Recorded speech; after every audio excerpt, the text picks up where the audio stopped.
بسم اللہ الرحمن الرحیم۔ عیدین کی نماز کا بیان۔ مسئلہ، شوال کے مہینے کی پہلی تاریخ کو عید الفطر کہتے ہیں، یکم شوال کو عید الفطر ہوتی ہے، اور ذی الحجہ کی 10ویں تاریخ کو عید الاضحیٰ۔ یہ دونوں دن اسلام میں عید اور خوشی کے دن ہیں، اور دونوں میں 2 رکعت نماز بطور شکریہ کے پڑھنا واجب ہے۔ جمعے کی نماز کی فرضیت اور وجوب کے لیے جو شرائط اوپر ذکر ہو چکے ہیں وہی سب عیدین کی نماز میں بھی ہیں، سوائے خطبے کے کہ جمعے کی نماز میں خطبہ فرض اور شرط ہے اور نماز سے پہلے پڑھا جاتا ہے، اور عیدین کی نماز میں شرط یعنی فرض نہیں، سنت موقدہ ہے اور بعد میں پڑھا جاتا ہے، مگر عیدین کے خطبے کا سننا بھی مثل جمعے کے خطبے کے واجب ہے، یعنی اس وقت بولنا چالنا نماز پڑھنا سب حرام ہے۔ عید کے دن مسنون چیزیں، یعنی وہ کون کون سے کام ہیں جو عید کے دن کرنا سنت ہے، جس کی فضیلت ہے۔ نمبر 1، شرع کے موافق اپنی آرائش کرنا، مثلا اچھا لباس پہننا، غسل کرنا، صاف ستھرے ہو کر عید کی نماز کے لیے جانا۔ نمبر 2، غسل کرنا، یہ بھی عید کے دن سنت ہے۔ نمبر 3، نماز کے لیے نکلنے سے قبل مسواک کرنا، اگرچہ کچھ دیر پہلے وضو کے ساتھ مسواک کر لی ہو، یہ اس کے لیے ہے جس کو مسواک سے خون نکلنے کا خطرہ نہ ہو۔ بعض لوگوں کو مسواک کرنے سے خون آتا ہے دانتوں سے، تو وہ پھر نماز سے پہلے مسواک نہ کرے، اس لیے کہ نماز سے پہلے مسواک کرے گا تو پھر اس کو خون آ جائے گا، اور خون آنے کی وجہ سے اس کا وضو ٹوٹ جائے گا۔ ایسا آدمی پھر مسواک نماز سے پہلے نہ کرے۔ دیکھیں، ایک تو مسواک وہ ہے جو ہم وضو میں کرتے ہیں، وہ الگ سنت ہے، عید کے دن نماز کے لیے جانے سے پہلے الگ سنت ہے۔ نمبر 4، عمدہ سے عمدہ کپڑے جو پاس موجود ہوں پہننا، یعنی عید کے دن اچھے کپڑے پہننا، اگر نئے کپڑے میسر ہیں تو نئے پہن لے، اور اگر نئے میسر نہیں ہیں تو پھر جو پرانے کپڑوں میں سے اچھے اور صاف کپڑے ہوں ان کپڑوں کو پہن لینا چاہیے۔ نمبر 5، خوشبو لگانا، یہ بھی سنت ہے۔ نمبر 6، صبح کو بہت سویرے یعنی جلدی اٹھنا، اگر نماز صرف عیدگاہ میں ہوتی ہو تو عیدگاہ میں جا کر عید کی نماز پڑھنا، یعنی شہر کی مسجد میں بلا عذر نہ پڑھنا۔ لیکن آج کل چونکہ عیدگاہ میں پورا شہر تو نہیں آ سکتا، یہ اس زمانے میں تو آ سکتا تھا جب تھوڑی آبادیاں تھیں، سارے لوگ ایک جگہ جمع ہو جاتے تھے، چند ہزار کی آبادی ہوتی تھی، اب تو لاکھوں کی آبادی ہے، اب اتنے سارے لوگ عیدگاہ میں آ نہیں سکتے، اگر عیدگاہ کو کئی منزلہ بنا دیا جائے پھر بھی نہیں آئیں گے تو اب کہیں بھی نماز پڑھنا چاہیں تو نماز پڑھ سکتے ہیں۔ نمبر 8، جس راستے سے جانا اس کے سوا دوسرے راستے سے واپس آنا، یعنی آنے جانے میں راستہ بدلنا، ایک راستے سے آنا دوسرے سے جانا۔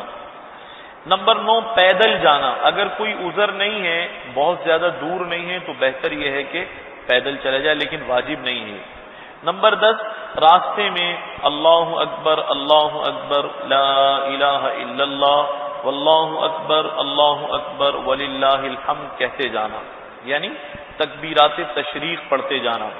لیکن عید الفطر میں آہستہ آواز سے پڑھنا اور عید الاضحیٰ میں بلند آواز سے پڑھنا مسنون ہے۔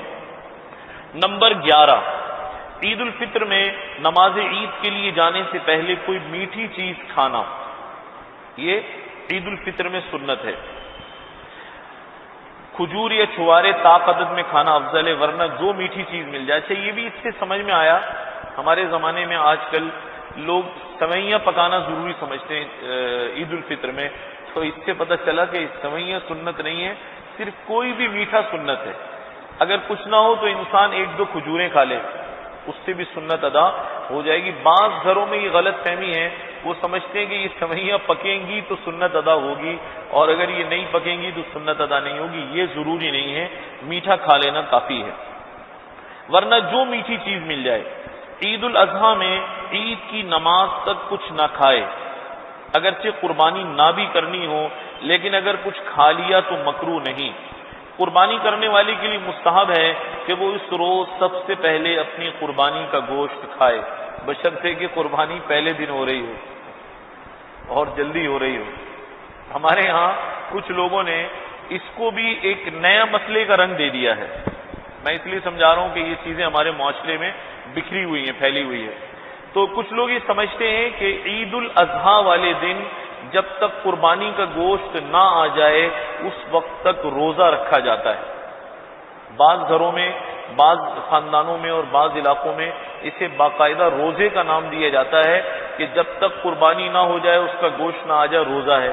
اب اگر آپ کو قصائی جو ہے شام 5 بجے تک دستیاب نہ ہوا تو روزہ لمبا ہو جائے گا پھر۔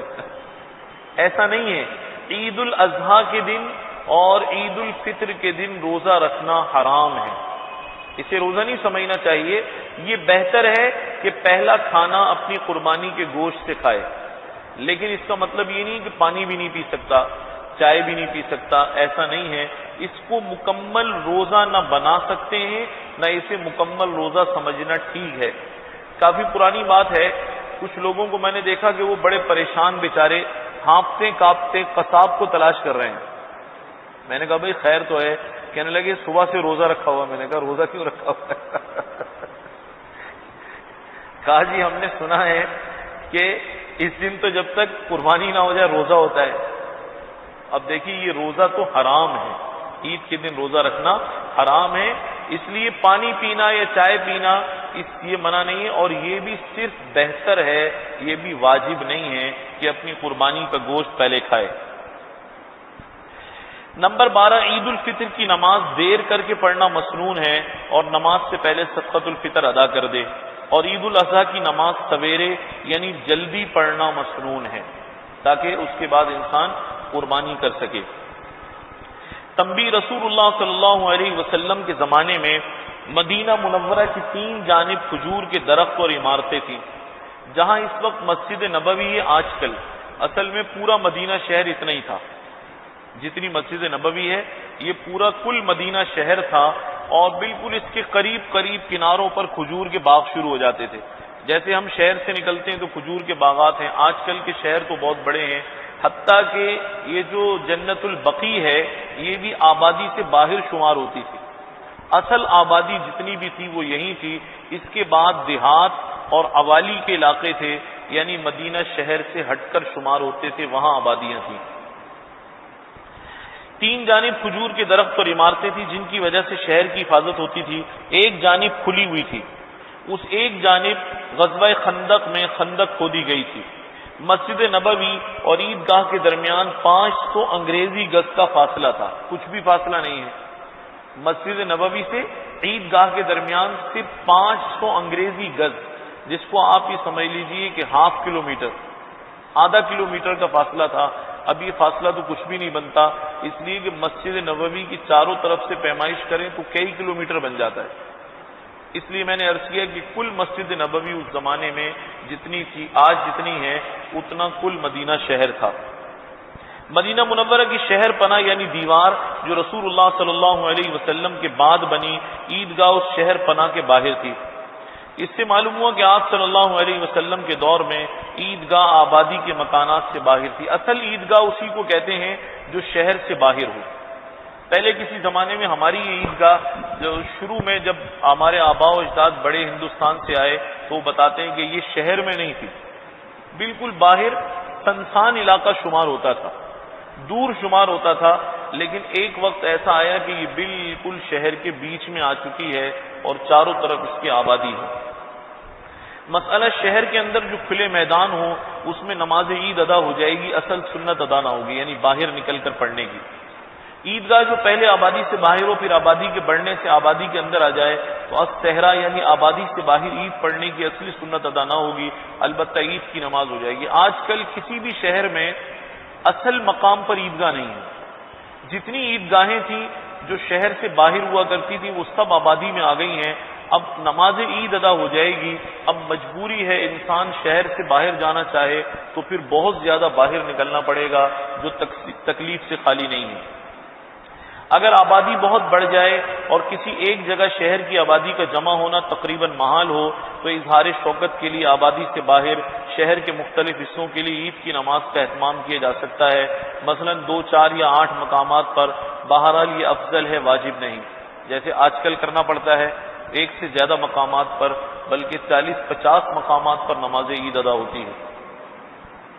عید کی نماز کا طریقہ، یہ نیت کر کے 2 رکعت واجب نماز عید مع 6 زائد تکبیروں کے پڑھتا ہوں، اللہ اکبر کہہ کر ہاتھ باندھ لے، اور سبحانک اللہم آخر تک پڑھ کر 3 مرتبہ اللہ اکبر کہے، جنہیں زائد تکبیریں کہا جاتا ہے۔ ہر مرتبہ تکبیر تحریمہ کی مثل دونوں ہاتھ کانوں تک اٹھائے اور تکبیر کے بعد چھوڑ دے۔ ہر تکبیر کے بعد اتنی دیر وقت کرے کہ 3 مرتبہ سبحان اللہ کہہ سکے۔ تیسری تکبیر کے بعد ہاتھ نہ چھوڑے بلکہ باندھ لے اور اعوذ باللہ اور بسم اللہ پڑھ کر سورہ فاتحہ اور کوئی دوسری سورت پڑھ کر حسب دستور رکوع اور سجدہ کر کے کھڑا ہو، اور دوسری رکعت میں سورہ فاتحہ اور سورت پڑھ لے۔ اس کے بعد 3 تکبیریں اسی طرح کہے، لیکن یہاں تیسری تکبیر کے بعد ہاتھ نہ باندھے بلکہ چھوڑے رکھے، پھر تکبیر کہہ کر رکوع میں جائے۔ یہ پہلی رکعت ہو گئی۔ مسئلہ عیدین کی نماز کے لیے نہ اذان ہے نہ اقامت ہے، اس کے لیے نہ اذان دی جاتی ہے نہ اقامت یعنی تکبیر کہی جاتی ہے۔ عیدین کی نماز میں معمول کی تکبیروں کے علاوہ 6 زائد تکبیریں کہنا واجب ہے، 3 پہلی رکعت میں اور 3 دوسری رکعت میں۔ مسئلہ عیدین کی نماز بالاتفاق متعدد جگہوں میں جائز ہے، یعنی 1 سے زائد مقامات پر عید کی نماز پڑھنا جائز ہے، کوئی حرج نہیں ہے۔ مسئلہ سورج کے 1 نیزہ یعنی 3 گز بلند ہونے سے نصف النہار تک عیدین کی نماز کا وقت ہوتا ہے۔ جب اشراق کا وقت ہو گیا، اب یہ 1 نیزہ یا 3 گز آپ کو سمجھ میں نہیں آئے گا، اس لیے کہ پہلے زمانے کے لوگ اس کی پیمائش کا حساب جانتے تھے، آج کل اس کا حساب نہیں ہے۔ اب تو جنتری اور ٹائم ٹیبل موجود ہے، اس سے سمجھنا آسان ہے۔ جب اشراق کا وقت ہو گیا تو عید کا وقت ہو گیا، اب نماز عید پڑھنا جائز ہے۔ مسئلہ مستحب ہے کہ امام پہلی رکعت میں سورہ فاتحہ کے بعد سورۃ الاعلیٰ پڑھے اور دوسری رکعت میں سورۃ الغاشیہ پڑھے، یہ مستحب ہے لیکن فرض یا واجب نہیں ہے، کچھ اور بھی پڑھنا چاہے تو پڑھ سکتا ہے۔ مسئلہ اگر کسی کو عید کی نماز نہ ملی اور سب لوگ پڑھ چکے ہوں تو وہ شخص تنہا عید کی نماز نہیں پڑھ سکتا، اس لیے کہ جماعت اس میں شرط ہے۔ اسی طرح اگر کوئی شخص شریک نماز ہوا اور کسی وجہ سے نماز فاسد ہو گئی تو بھی اس کی قضا نہیں پڑھ سکتا، نہ اس پر اس کی قضا واجب ہے۔ ہاں اگر کچھ لوگ اور بھی اس کے ساتھ شریک ہو جائیں